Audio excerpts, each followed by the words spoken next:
¿Qué tal si un día te vas a dormir y al despertar descubrís que te saltaste varios días en el calendario a pesar de que solo haya pasado una noche? ¿Te imaginás a las personas de varios países viviendo en días diferentes al mismo tiempo? Hoy, en Microdosis, la noche más larga de la historia que no existió.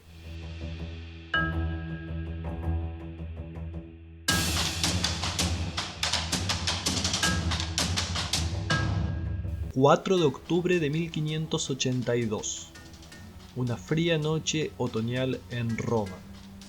Tras la cena, Marco se dispone a preparar todo para celebrar, al día siguiente, el cumpleaños del pequeño Fidias, su primer hijo, quien nació el 5 de octubre del año anterior. En ese momento, alguien llama a la puerta. Es un enviado de la oficina papal que va de casa en casa repartiendo un anuncio que será terrible. Al sonar las campanas de medianoche, sería oficialmente 15 de octubre y, por lo tanto, el pequeño Fidias se quedaría sin festejar su primer cumpleaños.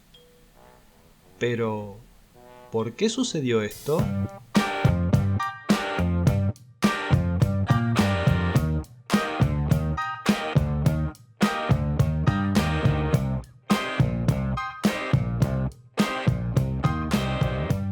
Hola amigas y amigas, gracias por venir. Hoy vamos a hablar sobre una de esas cuestiones curiosas, insólitas, antiintuitivas que cada tanto suceden a lo largo de la historia. Vamos a ver cómo de golpe y porrazo se eliminaron 10 días de la faz de la Tierra. Y sí, hay instituciones con un poder tan grande que son capaces de hacer algo como eso.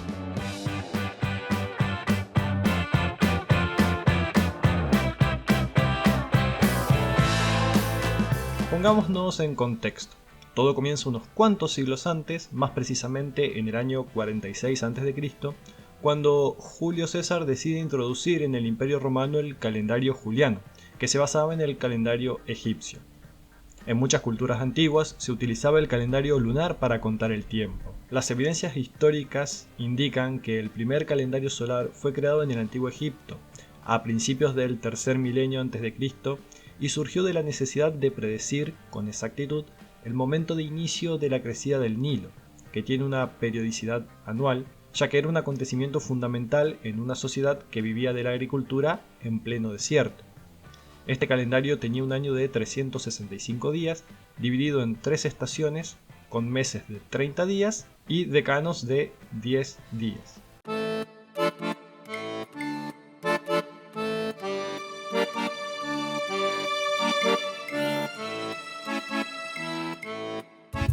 Los pueblos itálicos primitivos tenían diferentes calendarios lunares, cada uno con su propio número de meses, su propia duración del año y también su propia duración de los meses. Los etruscos, por ejemplo, tenían meses basados en la luna llena, y además ningún calendario itálico contaba las semanas. Finalmente se acordó usar un calendario común de 304 días distribuidos en 10 meses, 6 meses de 30 días y 4 meses de 31 días. Pero este tenía desfases de tiempo y los pontífices paganos lo reajustaban agregando un mes llamado Mercedonius.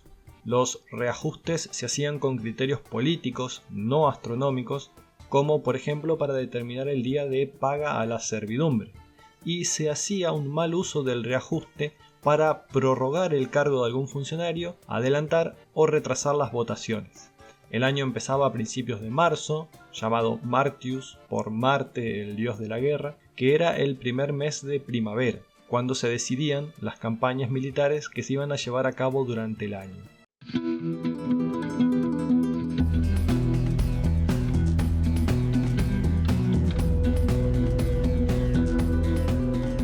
El nuevo calendario se implantó en el año 46 a.C.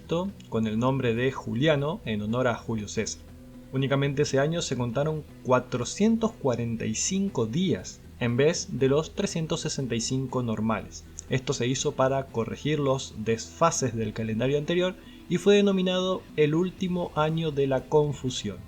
Para ello se agregaron 2 meses Mercedonius entre noviembre y diciembre, uno de 33 días y otro de 34.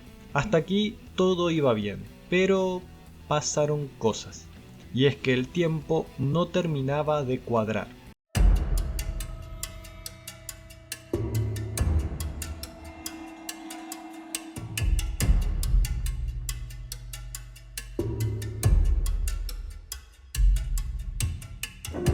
A ver, Julio César tuvo una idea correcta. Sustituyó el calendario lunar para implantar uno solar que establecía la duración del año en casi exactamente lo que hoy está establecido, 365,25 días.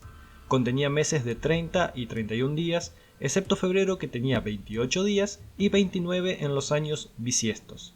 Pero, a pesar de que los astrónomos griegos ya sabían, y lo habían demostrado, por ejemplo, Hiparco un siglo antes de la Reforma Juliana, que el año trópico era unos minutos más cortos que 365,25 días, el astrónomo encargado de calcular la duración del año se pasó por 11 minutos y 14 segundos.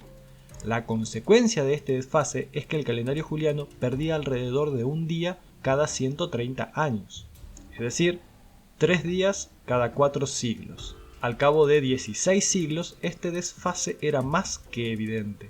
En el concilio de Nicea, en el año 325, se determinó que la Pascua debía conmemorarse el domingo siguiente al plenilunio posterior al equinoccio de primavera en el hemisferio norte. Dicho en criollo, el domingo siguiente a la luna llena después del equinoccio de primavera, para el hemisferio norte, es decir, de otoño para el hemisferio sur. Aquel año el equinoccio había ocurrido el 21 de marzo, pero con el paso del tiempo la fecha del acontecimiento se había ido adelantando hasta el punto que, en 1582, el desfase era ya de 10 días y el equinoccio se fechó el 11 de marzo, así que había que arreglarlo de alguna manera.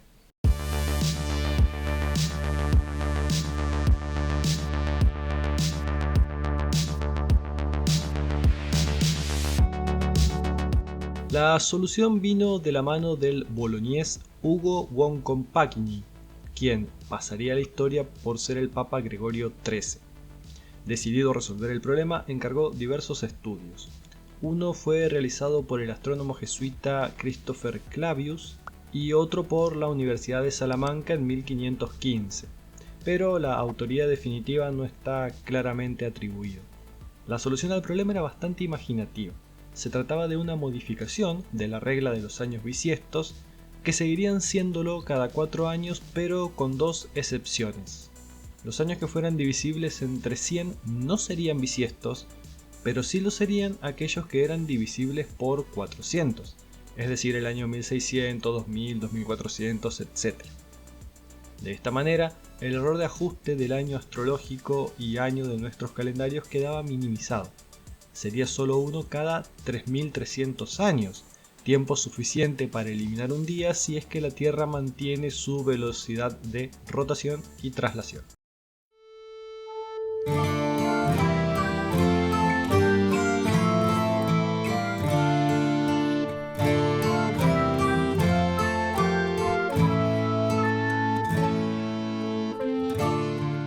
Sin embargo, el desfase del calendario había que arreglarlo para producir el encaje antes de comenzar con el nuevo sistema.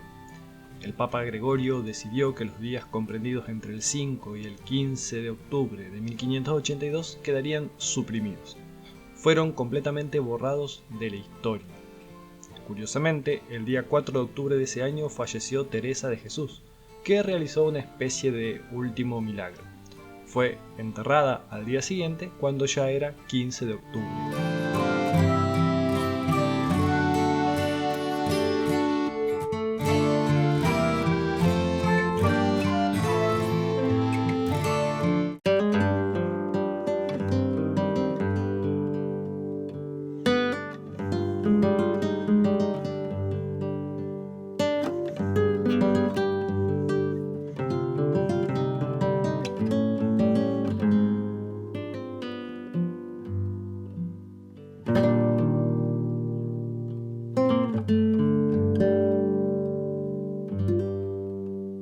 Los primeros países en adoptar la reforma del calendario gregoriano fueron los dependientes de la monarquía hispánica bajo el mando del rey Felipe II. En ese momento se trataba del mayor imperio existente formado por España y sus virreinatos en América, las islas Filipinas, los estados del sur de Italia y Portugal. También los estados italianos dependientes de la Santa Sede se sumaron a la reforma en 1582. Sin embargo, no en todas partes del mundo se adelantó el calendario en la misma fecha. Por ejemplo, en Francia, la región de la Lorena y el Mississippi, después del domingo 9 de diciembre de 1582, vino el lunes 20 de diciembre. Gran Bretaña y sus colonias americanas no lo hicieron hasta 1752. Egipto pasó del 20 de diciembre de 1874 al 1 de enero de 1875. Turquía cambió del 16 de febrero al 1 de marzo de 1917 y finalmente Rusia, que pasó del 1 al 14 de febrero de 1918. Por lo que, si recuerdan el capítulo número 2 de este podcast, los rusos llegaron 2 semanas tarde a competir en la Maratón de San Luis, que había sido en 1904, cuando el Imperio ruso todavía utilizaba el calendario juliano.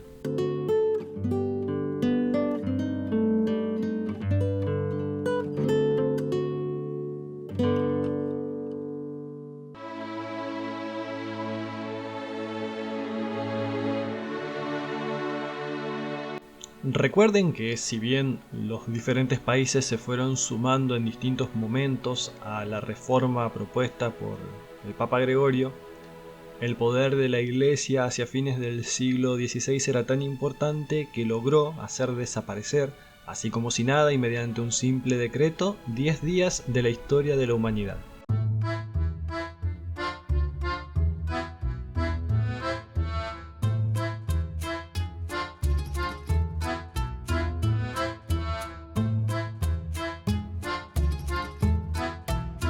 Así que ya saben, gente, la próxima vez que alguien les pregunte qué sucedió en Italia, Portugal, España, Países Bajos, Francia, el Ducado de Saboya y Luxemburgo entre el 5 y el 15 de octubre de 1582, la respuesta es sencilla: nada.